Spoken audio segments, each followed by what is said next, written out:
আমরা আপনারা জানেন যে সাধারণত মন্ত্রণালয় বিভিন্ন জেলায় যে পরিমাণ অর্থ বরাদ্দ দেয় এবং উপজেলায় আমরা এবার সেটা দ্বিগুণ করেছি। আর আমরা বলেছি যে আপনারা আপনাদের স্থানীয় সংস্কৃতিকে তুলে ধরেন, এছাড়া আমাদের আর কোনো নির্দেশনা নেই।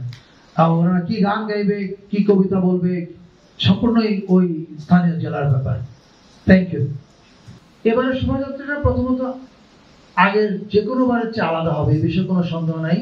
সেটা হচ্ছে রঙে, এর কন্টেন্টে এবং এর আয়োজনে।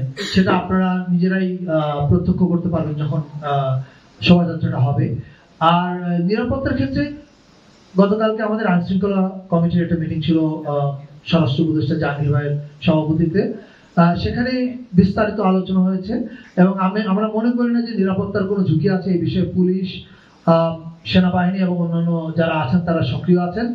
আর আপনি যেটা ইঙ্গিত করেছেন আমি বুঝতে পারছি যে আগে দেখা যেত যে মনে হচ্ছে র্যাবের মিছিল হচ্ছে, এবার ভিজুয়ালি আপনারা র্যাবের মিছিল হবে এরকম দেখবেন। আপনারা ছবিটা যে তুলবেন সেই ছবিতে আপনারা বাংলাদেশের বিভিন্ন রং দেখতে পাবেন, এটা আশা করা যায়। Thank you. নিমন্ত্রণ দিয়ে রাখতেছি যে 18 এবং 19 তারিখ, 18 তারিখ বান্দরবনে আমাদের যে মানমাদের ট্রেডিশনাল যে পানি খেলা হয় সেটা হচ্ছে বান্দরবনে 18 তারিখ, 19 তারিখ হবে রাঙ্গামাটিতে, তারাই করবে। আর 12 তারিখ আপনারা চাইলে পানছড়ি যেতে পারেন, ওখানে হাজার হাজার লোকজন একসাথে ফুল বাঁচাবে পানছড়িতে। এটা হচ্ছে সাধারণত ওইটা খুব গর্জিয়াসলি হয়, আপনারা চাইলেই একটা ফটোশুট নিতে পারেন আপনারা। এছাড়া অন্যান্য জায়গায় হবে, রাঙ্গামাটিতে বেশ ভালোভাবে হবে, বান্দরবনেও খুব ভালোভাবে হবে, খাগড়াছড়ি সদরে অনেক ভালোভাবে হবে। আপনারা ফুল বাঁচানোটা একটু দেখে আসেন, 2টা স্ন্যাপ রেখে দেন, কাজ দেবে ভবিষ্যতের জন্য। Thank you. সুপ্রদীপ দা ওই অংশের উত্তর দিবেন যে আমাদের অন্যান্য জাতিগোষ্ঠীর, মানে উনি হয়তো 3 পার্বত্য জেলার দিবেন। আমি এর বাইরে বলছি যে বাংলাদেশের যত জায়গা আছে, যেমন আমি নিজে ফাগুয়া উৎসবে যাচ্ছি শ্রীমঙ্গলে, গারোদের উৎসব হচ্ছে, যত জাতিগোষ্ঠী আছে সবাই স্থানীয়ভাবে তাদের উৎসব করছে। পাশাপাশি তারা ঢাকায় যে শোভাযাত্রা, কেন্দ্রীয় শোভাযাত্রাটা হচ্ছে, যেটা ঢাকা বিশ্ববিদ্যালয় চারুকলা থেকে বেরোয় সবসময়, ওই উৎসবে ওই শোভাযাত্রাতে যোগ দিচ্ছে। আর আরেকটা কি প্রশ্ন করেছিলেন ভাই? উপজেলা। আমাদের যে একটা সিনেটে মিটিং হয়েছিল সেখানে এই কথাটা এসেছিল। আমরা স্পষ্ট বলেছি এবং ঢাকা বিশ্ববিদ্যালয় প্রত্যেকে বলেছেন যে এটা একটা বিরক্তিকর জিনিস, এটা মানে শোভাযাত্রার সৌন্দর্য সবভাবে হানি করে। আমরা এটা চাই না এবং আমি নিশ্চিত ঢাকা বিশ্ববিদ্যালয় আগামীকাল তাদের প্রেস কনফারেন্স এটা পরিষ্কার করে বলবে।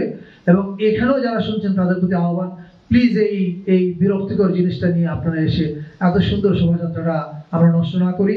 এবারে শোভাযাত্রার দিকে সারা দুনিয়া তাকিয়ে আছে, আসুন আমরা একটা সুন্দর শোভাযাত্রা সবাইকে দেখাই। কোয়েশ্চেন, ইয়েস, এই নববর্ষ শোভাযাত্রা এটা তো মানে মধ্যবিত্তদের চালু করা, রাইট?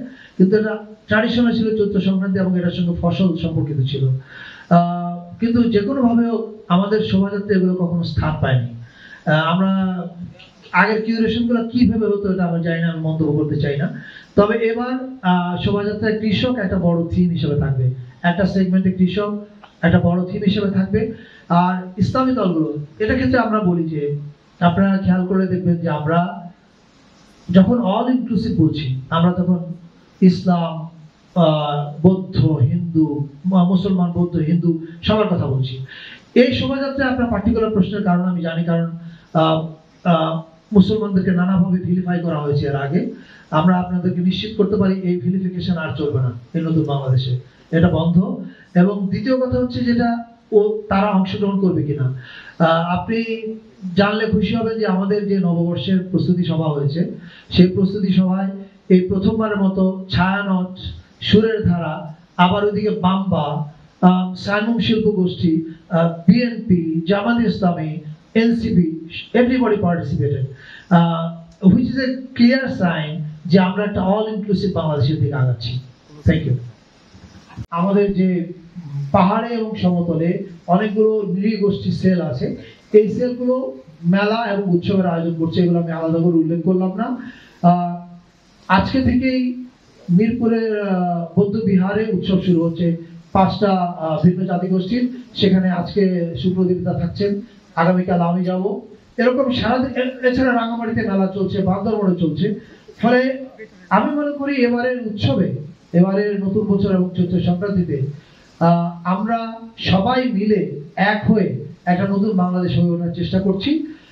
এটাতে আমরা সবাইকে আরো যোগ দিতে আহ্বান জানাই এবং সাংবাদিক ভাই বোনদের আপনাদেরকে ধন্যবাদ, আপনারা আমাদের কথাগুলো প্রচার করার জন্য আপনারা অনেক পরিশ্রম করেন। Thank you all. ইয়েগুলি কিন্তু কাস্টমারের যে গেমস বলেন এবং অন্যান্য যাহা কিছু আছে, এই যে মারমাদের যে ইয়েটা আছে, পানি খেলা যেটা আছে, আপনারা চাইলেই যেতে পারেন। শোভাযাত্রা যে হবে এবারে শোভাযাত্রায় আপনারা দেখবেন যে আমাদের বিভিন্ন জাতিগোষ্ঠী ব্লক বাই ব্লক আছে, যাতে দেখতে আপনারা পুরো কালারফুল ডিসপ্লেটা দেখতে পান, রাইট? তো আমাদের রক মিউজিশিয়ানরা তারা একটা ব্লকে থাকে কোনো একটা জায়গায়, সেটা ঢাকা বিশ্ববিদ্যালয়ের চারুকলা বিভাগ এবং একটা ক্রিয়েটিভ ডিরেকশন সেল করা হয়েছে, শিল্পকলা একাডেমিও সেখানে যুক্ত আছে, ওরা মিলে ডিসাইড করবে। সো এই রক মিউজিশিয়ানরা তারা একটা ব্লক তৈরি করবে, সেই ব্লকে they will be carrying Palestinian flag এবং তারা গাবেন হচ্ছে ওই যে from the river to the sea Palestine will be free, এই গানটা। Thank you.